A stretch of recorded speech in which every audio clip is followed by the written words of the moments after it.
Hello, love.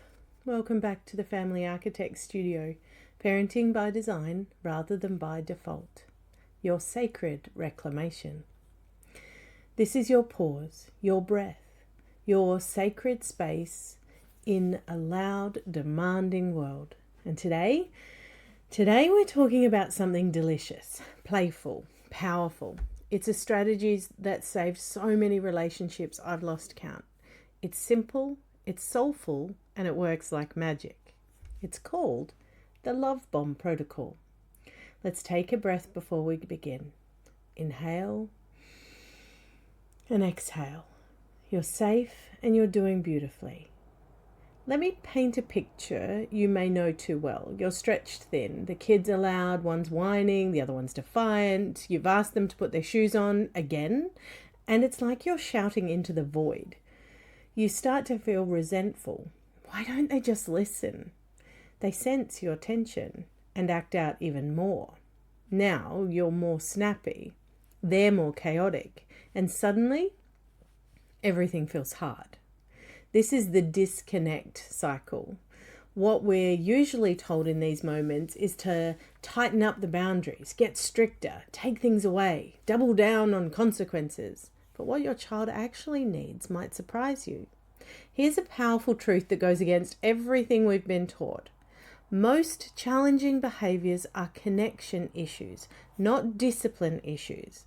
When your child feels disconnected from you, even subtly, they're more likely to refuse to listen, pick fights, melt down more easily, and seek negative attention. Why? Because even negative attention is still attention. To a child, that means I matter, I exist, you see me. But here's the beautiful part. When you meet that disconnection with intentional love, the resistance starts to melt. Enter the Love Bomb Protocol. The Love Bomb is an unexpected burst of focused connection. It's 5 to 15 minutes of your undivided, wholehearted, phones away, no agenda attention. It's not earned, it's not a reward for good behavior, it's not contingent on anything, it's just love, freely given. Think of it like an emotional top-up for their nervous system. It tells your child, you matter, I like being with you. You don't have to perform to be seen. You are worthy of my time just because you exist. And when your child feels truly seen, what happens? They stop shouting for attention because they already have it. Now, I know what some of you are thinking. Philippa, this sounds like rewarding bad behavior. Won't this make them act more act out more to get attention? Here's the difference.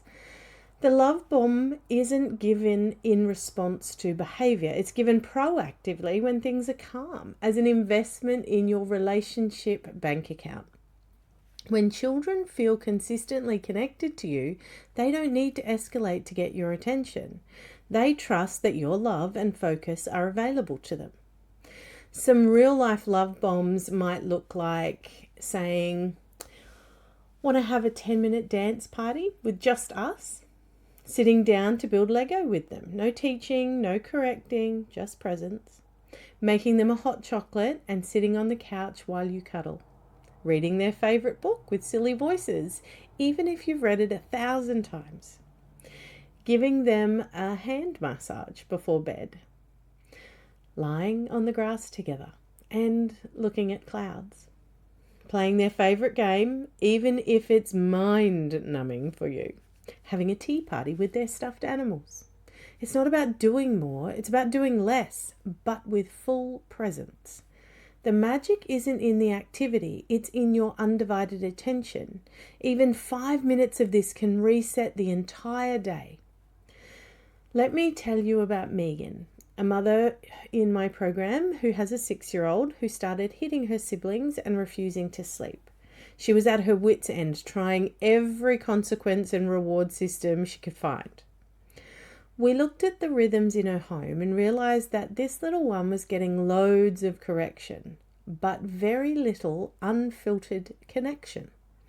Megan started doing sunrise love bombs each morning, just 5 minutes on the couch, one-on-one, no phones, no agenda, no fixing.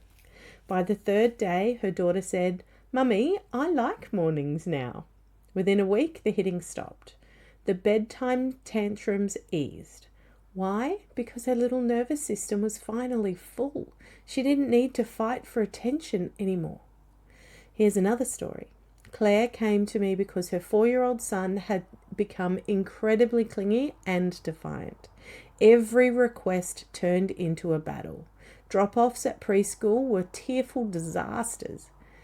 When we explored their daily rhythm, Claire realized that most of their interactions had become functional. Brush your teeth. Put on your shoes. Stop that. Hurry up. She started dropping one love bomb each day. Sometimes it was 5 minutes of rough and tumble play.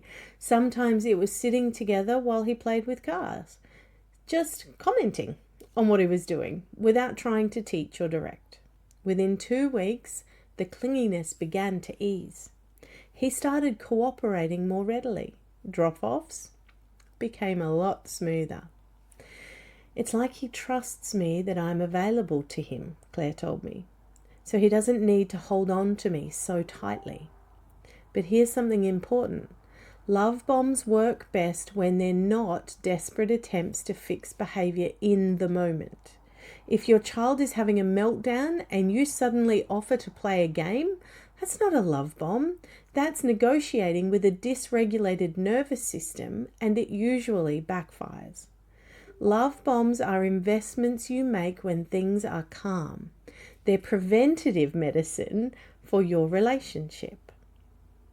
Now, I know what some of you are thinking, but what if I'm touched out? What if I'm already giving everything I have? This is so important to address. A love bomb is not about smothering. It's not about giving more from an already burnt out mum. In the regulated mother method, we always start with you. Always. So first ask, do I feel resourced enough to connect? And if the answer is no, pause. Fill your cup first. A regulated mother leads best. Then when you're ready, just offer a few minutes. That's all it takes. You don't have to perform. You don't have to be entertaining or educational. You just have to be with. Sometimes a love bomb is as simple as sitting next to your child while they colour, making gentle comments about their artwork. No teaching, no improving, just witnessing. For children who don't like physical touch, a love bomb might be special time in their room, looking at their collections or listening to them tell you about their latest interest. For older children, it might be making their favourite snack and sitting with them while they eat it, asking about their day without trying to solve their problems. The key is that it's child-led. You're following their interests, their energy, their needs. Here's what love bombs do on a nervous system level. They activate your child's social engagement system, the part of their nervous system that feels safe and connected. They release oxytocin, the bonding hormone, in both you and your child. They communicate safety to your child's nervous system, which allows them to regulate their vigilance and defenses. They fill what Dr. Gordon Neufeld calls the attachment tank, your child's need to feel close and connected to you. When this tank is full, children naturally want to cooperate. They don't need to fight for your attention because they trust it's available to them.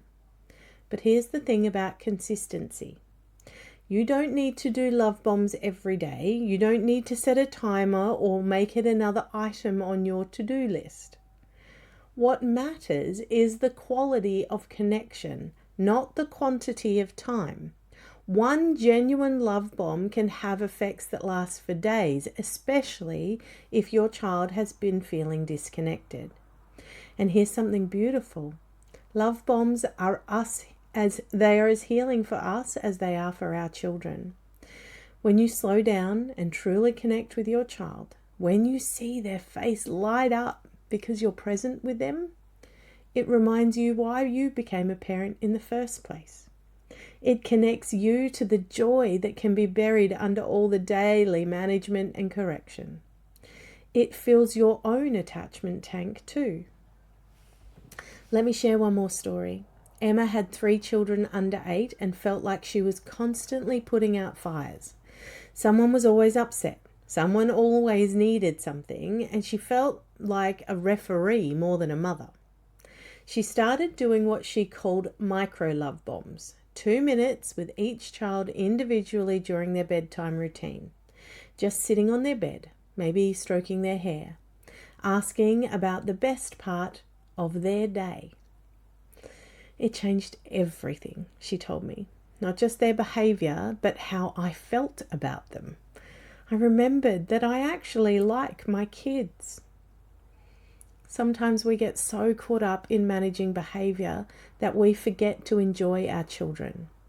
Love bombs bring back the joy. Now let's talk about resistance. Sometimes children will initially reject your attempts at connection, especially when they've been feeling disconnected for a while. They might say things like, "I don't want to," or "That's boring," or even "Go away." This is normal. Their little nervous systems are protecting against disappointment. This is so true for teenagers too. They're testing whether this connection is real and lasting. Stay gentle. You might say, "Okay, I'll just sit here for a few minutes in case you change your mind." Often they'll gradually warm up to your presence. And remember, love bombs aren't just for difficult phases.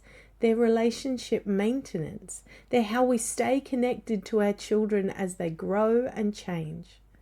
The teenager who feels seen and valued is more likely to come to you with their struggles. The adult child who felt genuinely enjoyed by their parent is more likely to want to maintain a close relationship. You're not just managing today's behavior, you're investing in a lifetime of connection. So here's your invitation for today. Pick one moment in the next 24 hours to drop a love bomb. Just 5 to 15 minutes. One child, full connection, no outcomes expected. And then watch. Watch the shifts. Watch the softening. Watch the eyes that light up because you just showed up. Notice how you feel. Because when we connect authentically with our children, we remember what this is all about. If you have more than one child, you might worry about fairness. If I give special attention to one, won't the others feel left out? Here's the truth. Children don't need equal attention. They need individualized attention. Each child has different connection needs at different times. You might love bomb one child who's been struggling while the other one is feeling confident and connected. That's not unfair. That's responsive parenting. And often when one child's connection tank is full, it creates more harmony in the whole family. A child who feels seen and valued is more generous and patient with their siblings. You can also do family love bombs. Focus time where everyone gets attention together, but individual connection is important too, especially in families with multiple children where it's easy for someone to get lost in the shuffle. And I get it. I'm a mother of 4 who are only 6.5 years apart. You are not here to earn your family's love through perfection. You are here to anchor them with presence. The love bomb is not a trick. It's a return to connection, a return to ease, a return to the sacred relationship between you and your child. This is the heart of parenting by design rather than by default. Instead of just reacting to challenging behavior, you're proactively building connection. You've got this. In our next episode, we'll explore how to prevent meltdowns before they happen by using what I call pre-connection and how to read the early warning signs that your child's nervous system needs support. Until then, be gentle, be playful, be present. You are the architect of your family's future, and love bombs are just one of your most powerful building tools. If you're ready to dive deeper into connection-based parenting strategies like this, head over to www.rediscover.com fantasticfuture.com.au and grab the guide, The 5-Minute Miracle. It includes more tools for staying regulated so you can show up for these moments of connection. And if you're loving the Family Architect podcast, please leave a review. It helps other parents to discover these tools and reminds me why I'm so passionate about this work. So thank you for being here. Thank you for subscribing, for choosing connection, for architecting something beautiful with your family. Until next time, love.